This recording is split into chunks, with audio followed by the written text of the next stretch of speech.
Good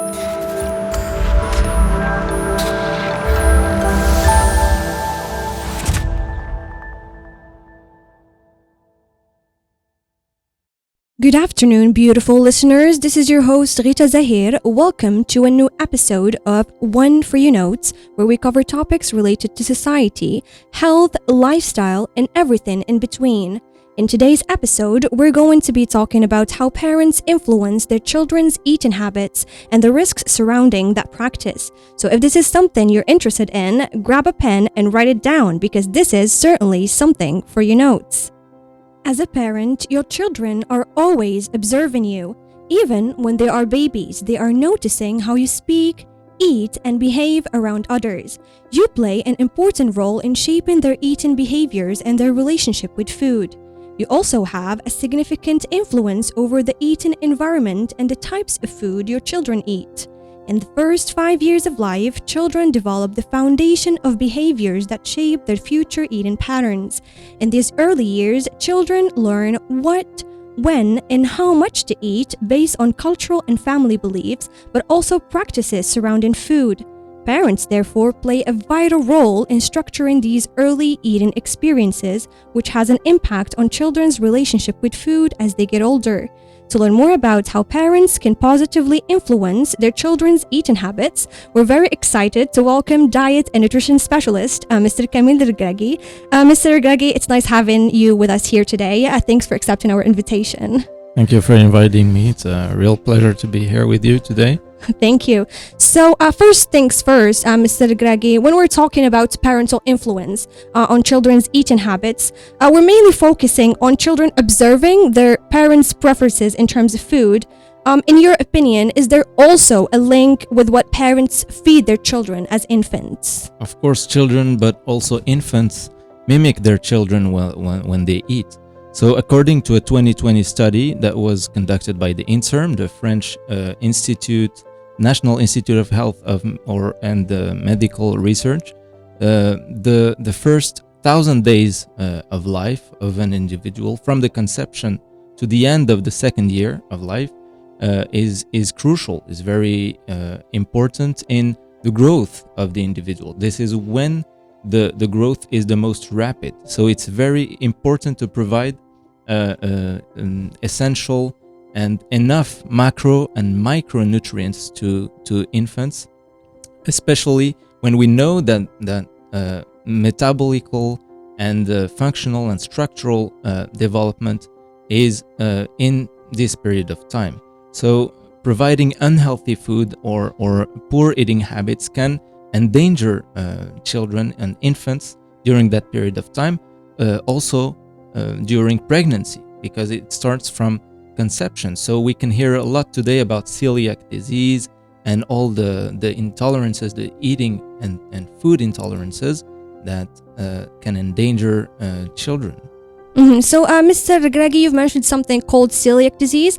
Could you just please briefly explain that term to our listeners? Of course. So, celiac disease is a disorder, that happens at the level of the digestive system, where there is a bad absorption of what we call gluten. Gluten is that protein that we find in whole grains, and we can find it everywhere today in all markets, and it's important to, in case your infant is suffering from this disease, to of course to get a good diagnosis of that disease.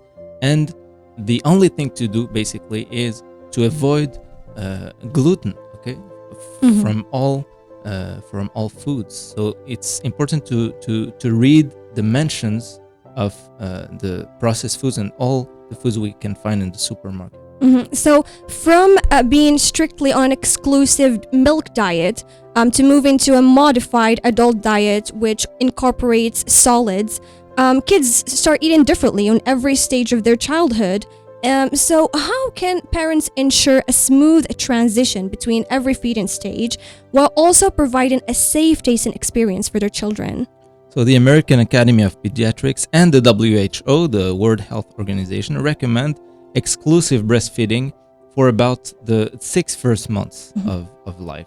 So it's very important to exclusively give breast milk to children at that age, if possible. Of course, sometimes it's not, but it's important to do that.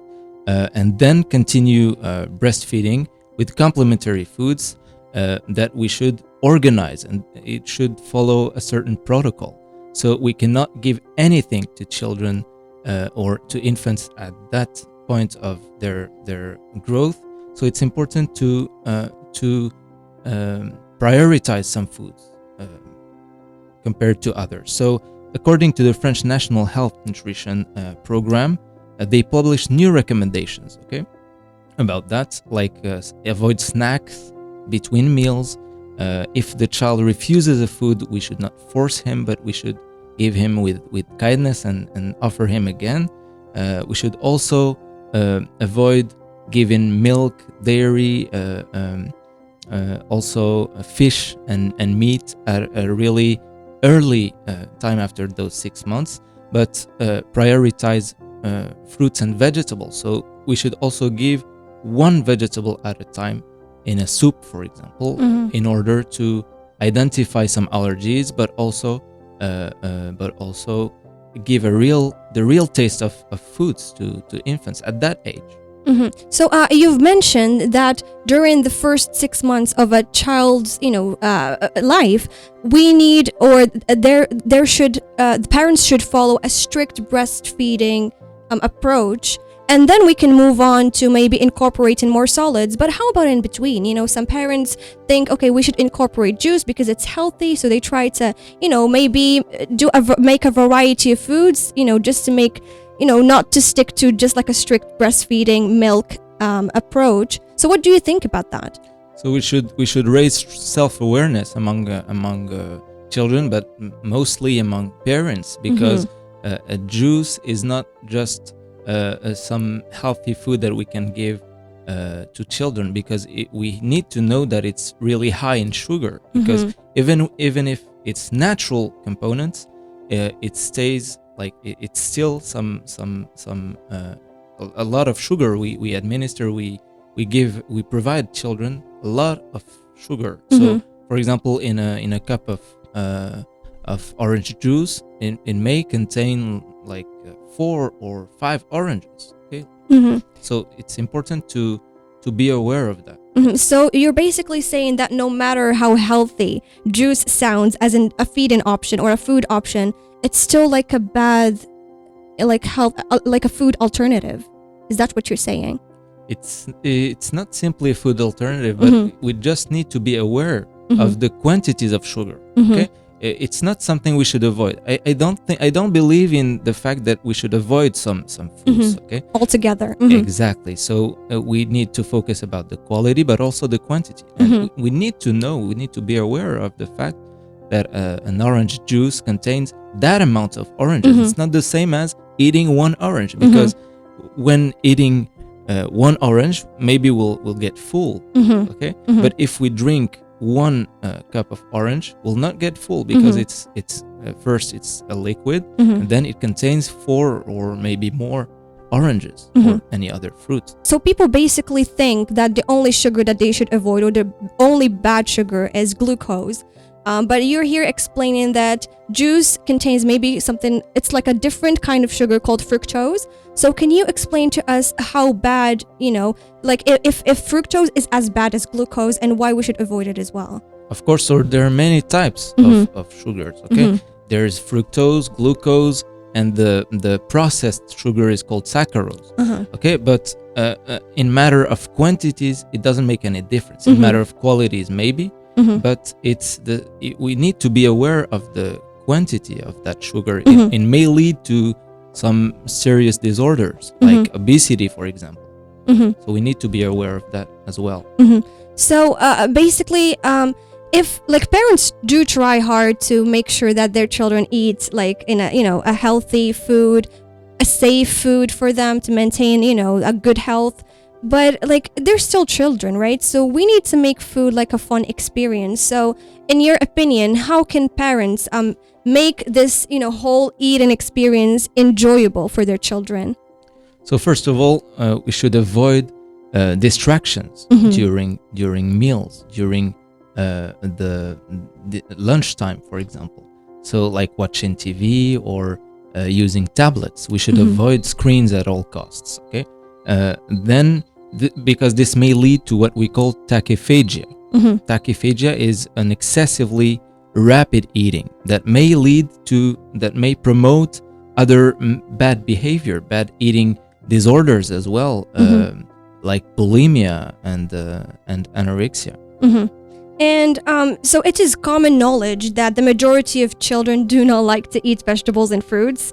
Just in the same vein, anything basically labeled healthy, how can parents change that? How can parents encourage their children to eat more fruits and vegetables?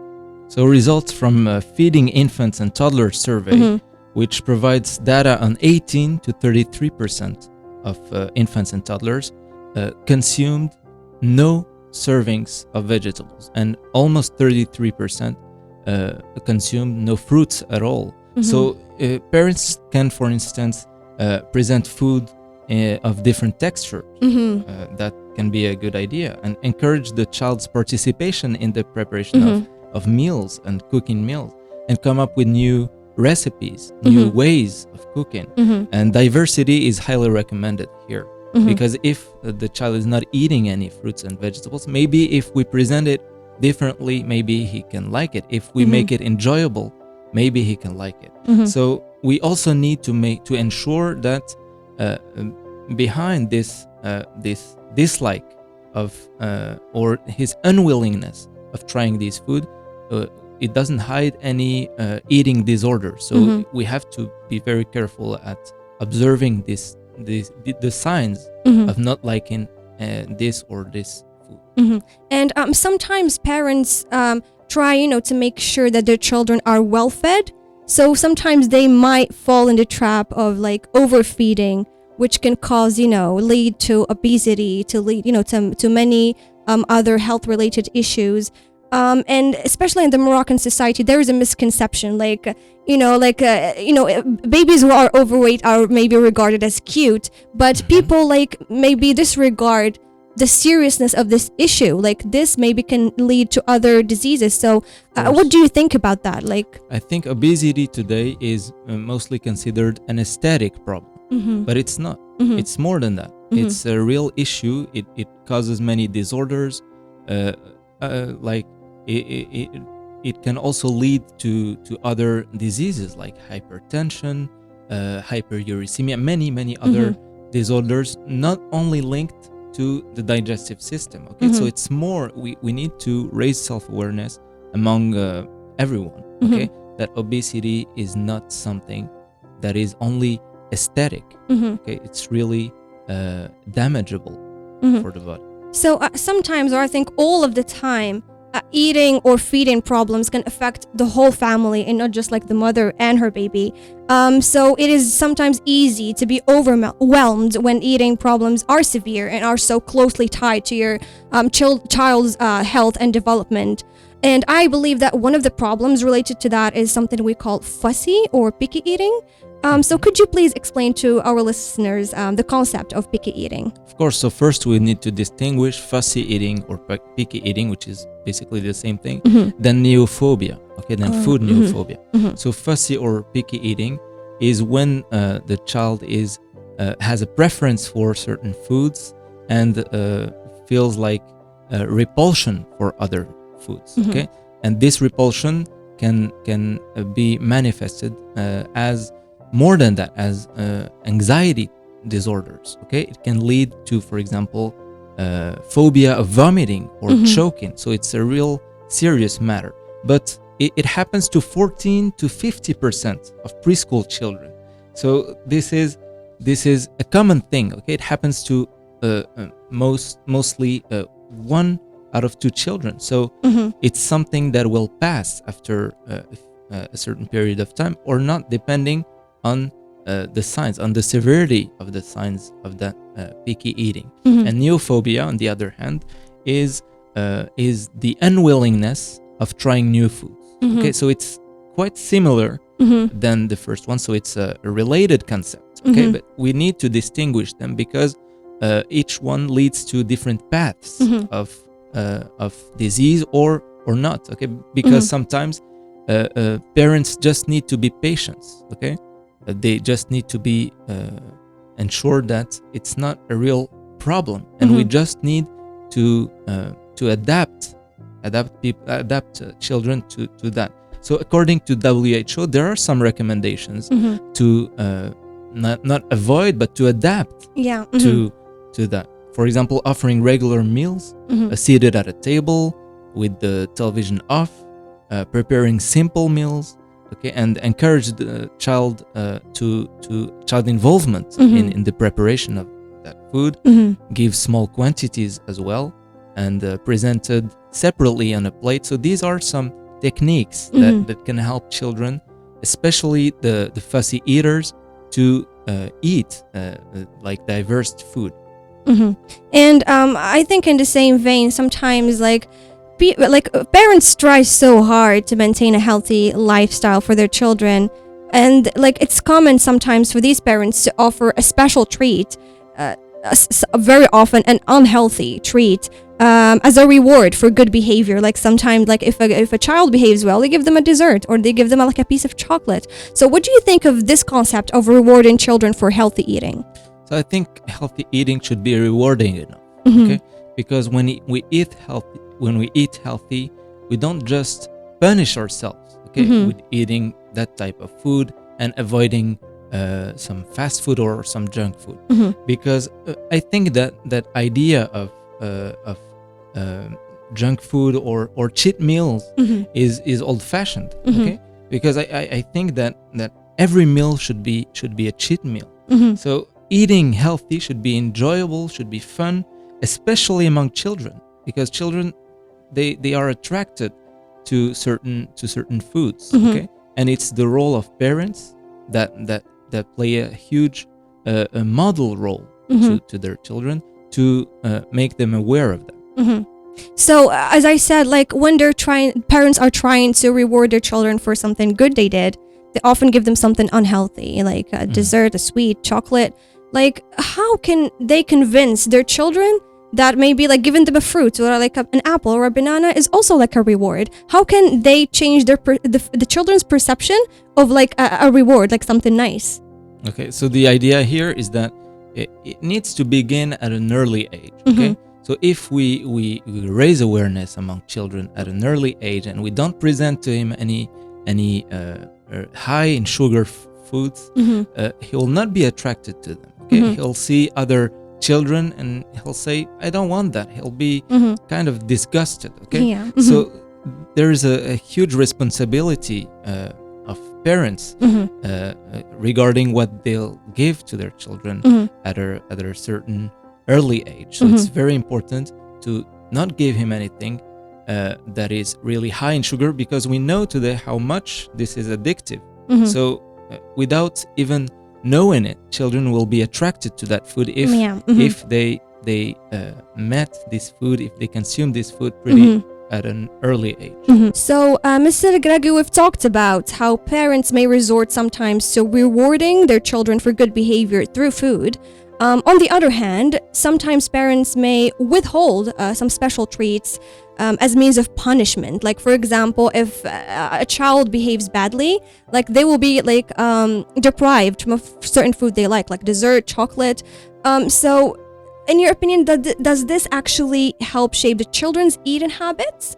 Or does it do completely the opposite, which means making them crave that certain food more? I think restriction can only lead to frustration among children. According to an obesity research, parent control of restrictive feeding practices lead to overeating of children. And of course, we can know how bad the repercussions of the consequences of overeating can be to obesity, for example. So we have to be aware of what consequences can these restrictive practices have on children. He can also relapse from obesity if he's already obese or suffers from overweight. So a rapid relapse of obesity and eating disorders can be the consequence of that frustration. Mm-hmm. So let's say parents are doing their best to provide their children with a healthy diet. Let's say they're incorporating fruit and vegetables in their children's meals. They're avoiding sugars. But sometimes children they have school canteens. Like in Morocco, we do have school canteens, and sometimes in school canteens there are meals that are served that are not necessarily very healthy. So how could we maintain a balance between what children eat at home and what they eat at school, and how can we help children become what we call independent eaters? That is eaters that are able to make the right food choices even in the absence of parental guidance. So in some families, unfortunately, food is less healthy at home than it is in canteens. So it's very important to start with that. To start at home and to raise self-awareness among children and control what they eat, how they eat it, and everything that can affect their eating behavior so that they can become independent. So, Mr. Regragui, so we're talking about, children being or becoming independent eaters, but in the same vein, the same context, I have a question related to the age, food awareness. Children can or will start developing food awareness. So at what age do children become food aware? Being able to differentiate between distinguish between this is a good food and this is a bad food. So as soon as he develops memory, okay, but even before that, his brain will be responsible for recording every addictive habit towards certain foods. So it's important to suggest or to recommend to provide foods to children, especially at an early age, that are homemade, foods that are homemade, natural, and non-processed. Yeah. Okay, so it's very important so that the infant can develop a independent, good habits. Okay. But also there's something else, which is the influence of other children. Not all parents are necessarily food aware. So if you go to a school canteen or if children go out, some of them have healthy snacks, some of them not necessarily healthy. So how can children maybe control themselves, if you know what I mean? So as I said before, if the child has some good standards, if he has if his parents play a model in eating, in healthy eating, he will be even disgusted to try junk foods or other foods. So it's very important to start at home.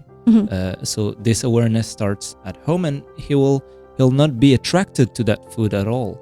And if he's attracted to that food, he can try. Okay, he can try, and if he doesn't like it, the better. Okay, he'll see that it's not necessarily what he was used to for all his life.